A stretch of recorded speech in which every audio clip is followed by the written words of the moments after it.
Chers amis, bonjour. Aujourd'hui, je voudrais vous parler de l'âne. Alors non, pas toi. Est-ce que tu peux t'en aller, s'il te plaît? Non, c'est pas ça non plus. Et ça me fait pas rigoler du tout. Déjà, t'as pas le droit de faire du vélo. Et ensuite, elle est où ton attestation? Alors s'il te plaît, l'âne trop, tu rentres chez toi. Bien. Alors, ce que je vous propose, c'est que nous parlions de l'âne, celui de l'Évangile, celui que Jésus va utiliser pour entrer dans la ville de Jérusalem. Exactement. En fait, si vous lisez bien l'Évangile de saint Matthieu, vous découvrirez que Jésus rentre dans Jérusalem monté sur un ânon et une ânesse, une 2 chevaux en quelque sorte. Alors, vous allez peut-être me dire, mais comment est-ce possible que Jésus monte sur l'ânon et l'ânesse? Quand il y a quelque chose qu'on ne comprend pas, eh bien, il faut aller chercher dans la parole de Dieu, dans la Bible. Et dans la Bible, on voit qu'il y a des tas d'ânes et d'ânesses. Pas que dans la Bible, me diront certains. On a un âne avec Abraham qui accompagne Abraham au moment du sacrifice d'Isaac.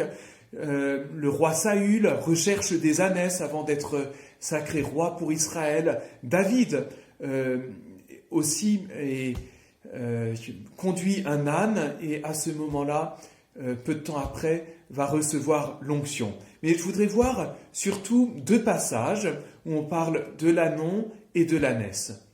Le premier, c'est dans le livre de Zacharie qu'on trouve cet ânon.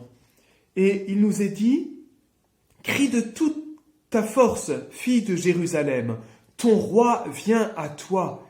Il est juste, victorieux, humble, monté sur un ânon. » Et on nous dit que ce roi, humble, est celui qui va apporter la paix.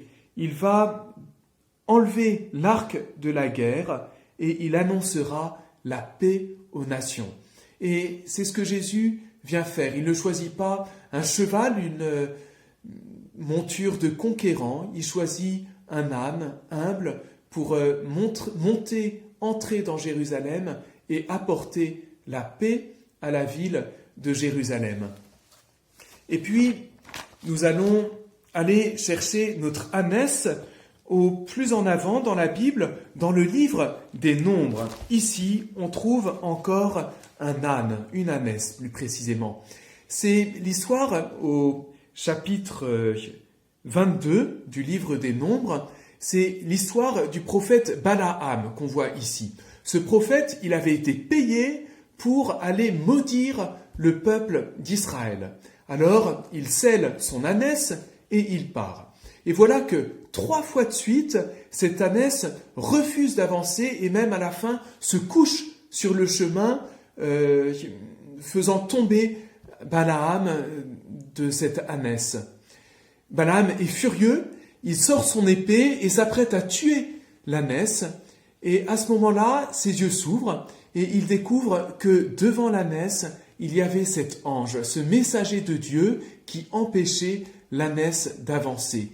Parce que Dieu ne voulait pas que Balaam maudisse le peuple d'Israël. C'est une histoire merveilleuse que je vous invite à aller lire dans votre Bible. Lorsque Jésus monte cette ânesse ne s'arrêtera pas, mais conduira ses pas jusque dans les portes de Jérusalem, précisément parce que Jésus ne vient pas maudire, mais Jésus vient bénir cette ville de Jérusalem et avec elle le monde entier. Ce qui me touche peut-être le plus dans cet évangile de l'entrée de Jésus à Jérusalem, c'est ce que Jésus va dire de ces ânes. Il va dire « Le Seigneur en a besoin ». Le Seigneur a besoin de cet ânon et de cette ânesse pour accomplir sa mission de sauveur.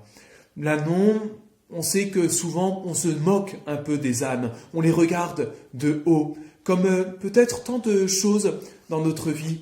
Ces derniers temps, beaucoup d'entre nous avons été amenés à être vraiment attentifs au beau travail qu'effectuent les caissiers, les caissières et puis également les éboueurs. Souvent, on n'y fait pas trop attention. Et puis là, on se rend compte qu'on a besoin d'eux, que leur travail est vraiment important. Et beaucoup d'entre nous, nous avons eu à cœur de les remercier pour cela. La deuxième chose que nous dit Jésus à travers cette histoire de l'âne dont il a besoin, c'est peut-être une invitation à entrer nous-mêmes humblement dans cette semaine sainte.